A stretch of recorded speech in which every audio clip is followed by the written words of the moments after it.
अस्सलाम वालेकुम। कैसे हैं आप सब? उम्मीद है कि बिल्कुल ठीक ठाक होंगे। मैं भी अल्लाह के करम से ठीक।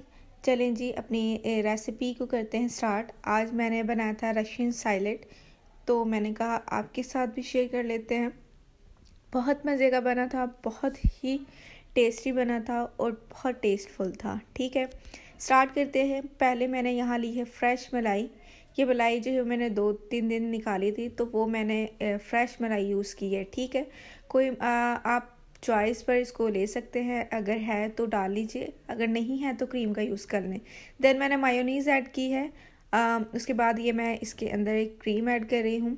क्रीम मैंने 2 डब्बे लिए हैं, क्योंकि मैं क्वांटिटी ज़्यादा बना रही थी क्वांटिटी में, तो मैंने उस हिसाब से ये सब इंग्रेडिएंट क्वांटिटी ज़्यादा की है। ठीक है, आप अपनी चॉइस के हिसाब से जितनी आप बनाना चाहते हैं क्वांटिटी उतनी ज़्यादा और कम कर लीजिएगा। ठीक है, अच्छा जी। उसके बाद मैंने ये क्रीम ऐड कर दी है। पहले मैंने वो पहला डब्बा इसके अंदर ऐड किया है, फिर उसके बाद अब ये मैं इसके अंदर ऐड कर रही हूँ। ठीक है, इसके अंदर मैंने दूध का भी यूज़ करना है। दूध भी आपने मलाई वाला ही यूज़ करना है, जो गर्म किया हुआ दूध है वो आपने इसके अंदर ऐड करना है, कच्चा दूध ऐड नहीं करना।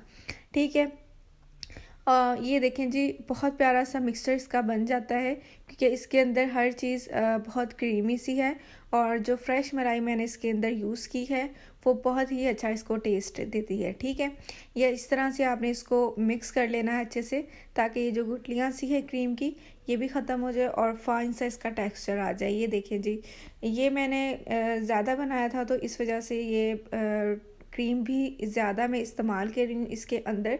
ये देखिए जी, ये आपने इसके अंदर करनी है चीनी ऐड। ठीक है, चीनी आपने बिल्कुल पीस के डालनी है, फाइन करके डालनी है, आपने साबुत बिल्कुल भी नहीं डालनी। उससे होता ये कि आप जब वो चीनी उसके अंदर ऐड करते हो तो वो अच्छे से मिक्स नहीं होती, तो छोटे छोटे से पार्टिकल्स मुंह के अंदर आ रहे होते हैं और आपका जो मुंह का टेस्ट है वो ख़राब हो जाता है उससे, और आपकी जो रेसिपी है वो बिल्कुल फ्लॉप हो जाती है। ठीक है, ये इसके अंदर आपने पीस कर ही डालनी है, इसी तरीके से ही डालनी है, थोड़ी थोड़ी करके ऐड कर लीजिए।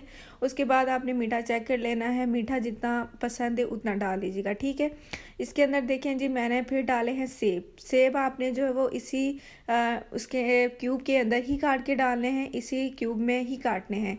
अगर आप जो है वो सेब दूसरे काटेंगे ना तो वो अच्छे नहीं लगते हैं। ठीक है, उसके बाद मैंने इसके अंदर बनाना ऐड किया। बनाना भी चॉइस पर आप डाल सकते हैं। बंद गोभी ऐड किए, फिर उसके बाद मैंने मटर बॉयल किए थे वो ऐड किए हैं।